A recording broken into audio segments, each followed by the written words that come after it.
Hello and thanks for joining for the race guide here at Daily Race B in the Group 3 cars around Spa. We're going to be going around here in the Toyota Supra. There's two main cars you can use here. You can either use the Supra or the Huracan. Huracan does seem to be maybe slightly faster in the right hands, but definitely much prefer the Supra, so I'll be taking you around in that car. You'll notice that I've got a Ghost here set up, so I do like to use a Ghost from the fastest top times. Generally go and watch a couple of replays, see what the fastest guys are doing out there, and then have that Ghost set up. And find it really useful to have it set on a delay as well, so if you are trying to get better at your lap times, it definitely is helpful to me at least to not have a Ghost which is sort of right in front of you and blocking your vision. If you set it up so it's half a second or 0.8 of a second ahead of you, it really gives you something good to aim for and just to follow around the track. So that's what you can see in front there. That's not myself, that is the current number 2 time, I believe it is, which was something incredibly low, like a 2:15.9 or a 2:16 dead, maybe even quicker than that, but so following that round anyway. Brake balance I've got to -1. You could have it on even. I just had it on -1 just to help a little bit with straightening the car out in some sections and not letting the back end come round. And obviously on the medium tyres. So at this point my fastest lap was a 2:17.371, so really just getting to know the track. There's a lot of using second gear in this car to just turn the car in and then shifting straight up into third. So you want to shift straight from second to third. So like here we go second, then straight into third to get on the power. If you find yourself accelerating in second, then the back end's just going to come around and it's just not as quick a way to accelerate out of the corners. Also short shifting in the Supra, so you'll notice the whole way through I've been shifting the gears about 3/4 of the way up the rev range. Gone blue in that middle sector there. Sector 2 is absolutely massive on this track for some reason, so it's a bit of a minefield trying to know really where you've gone right or wrong in that sector, which again is another reason why the Ghost can be handy to measure your performance.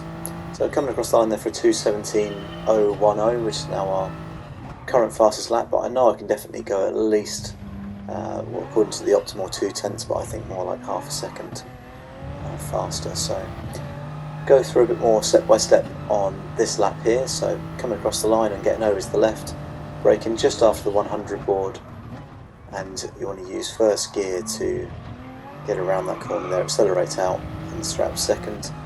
I unfortunately lose the back a little bit there because I didn't have the wheel straight enough before I started accelerating, but that can be done very well at that point. Coming out here, low to the curb on the left, turn in nice and smoothly for a rouge. Don't turn in too aggressively or you will find that the front end just doesn't grip, and you also don't want to hit too much of that curb on the right hand side, but we'll show that in more detail the next time around. Coming down here, we're braking just after the start of the yellow and red curb. Again using second a little bit just to turn the car in, but then straight back up to third to get on the power, and then feathering the throttle through this section here, getting on the power on the way out there on that right hand as quick as we can. Braking just after the curve here again, down to second, get off the brake, let the car coast around until you feel you can start getting on the power, and then just a dab of brake here, down to the left, and then using all of this curve on your right hand side to come out of that chicane section. Marker here is this black board up on the right hand side. Down to fourth, roll the car around, and then just get on the power as soon as you feel you can without going wide. And then it's flat out all the way around here until we get to the next red and yellow curve that we're going to start braking. Down to third, a little bit of seconds, turn the car in, back to third to get on the power, lift, and then power on as soon as you feel you can for that left-hander. Again braking just after the curve here, a little bit of seconds, turn the car in, back up to third to get on the power, and then there's a tiny lift for this right-hander here. You don't want to lift too much. So again there we've gone just over a tenth faster in sector 2. I'm going to come around and see where this lap brings us out at, using as much of this sector here on the right as we can to swing the car in full speed. And then last braking point is just after the 150 board here, so you can go a good car length after that 150 board. Down to first gear, little tap of the throttle in between, and and then up and across. Now it's not going to be good enough to better. It's actually about half a tenth slower on that lap. So this is the actual fastest lap now. So as we mentioned, braking just after the 100 board,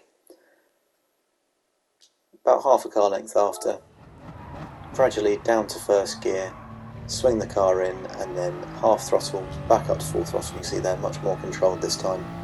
Short shifting up through the gears. We want to get up into sixth as quickly as possible, hugging this wall on the right hand side. Now through Eau Rouge, I mentioned, use loads of this curb on the left hand side. You can see there, as long as your two right wheels are on that, you're fine. And this is the curb you don't want to hit too much of, so don't turn in too aggressively and hit this curb on the right too much, because you will bounce the car across and you'll give yourself a penalty. So you just want to take a little bit of that curb, that is about as much of it as you can hit, without risking coming across to the left and then not making the turn for the crest of the hill. Nice, and straight down the left hand side here, again looking for that curb on the left. I've already gone nearly 3/10 up in that first sector, which is great. So just after the red and yellow curb here, going to start braking. Down to third, you really want to start easing off the brake and trail brake as quickly as you can. Use a little bit of seconds, turn the car in, but then back up to third on the power, and then just lifting and coasting through this section until you can eventually get fully back on the power as you come round that right-hander. Once again, getting just past the curb here on the left-hand side, and we're going to start braking. Get down to third initially, then to second. Get off the brake as soon as you can. Let the car roll round. Feed the throttle back in. Over to the right. Just a dab of the brake here. Again, these black Marshall flag boards, I guess you call them, here, using those as markers just to swing the car in. You can get on the power nice and early there. Use all this curb on the right. It definitely gives you a lot more pace coming out of there. Again, the black Marshall flag board there on the right, we're going to just start dabbing the brake as we get to that. Shift down to fourth, swing the car in, aiming for that apex on the left there, and then easing the throttle in onto the full power as quickly as we can. Coming out using all the curb on the right hand side, and repeating myself here, but once again it's just after the red and yellow curb we're going to start braking. Going to go gradually down to third and then use a little bit of second if needed just to get the nose of the car across, but then straight back into third gear for any acceleration.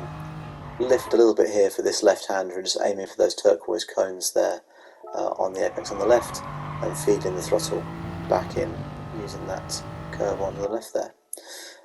Once again braking just after the red and yellow curb here.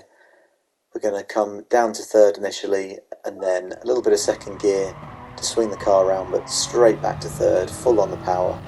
Turn in nice and early here and a little lift for that right hander. You do need to turn in for that corner earlier than you think. If you start turning in when you're already at the corner, you're going to miss it and lose a lot of pace there. So turn in nice and early, just a tiny little lift over that curb. And here, using all of this turquoise section, you want to keep just your two left tyres inside the white line there, but the rest of the car across so that you can go through there flat out. And then braking after the 150 board. As I mentioned, you can push this a little bit. It's half a car to a car length past the 150 board that you can start braking. First gear. And we're going to gradually move down to eventually first gear, through the chicane, and then getting on the power, get the car straight as quickly as you can and short shift back up to second. And that is good enough for a 2:16 580. Hope you enjoyed that and that helps you. Don't forget to like, comment and subscribe, and I'll see you in the next one.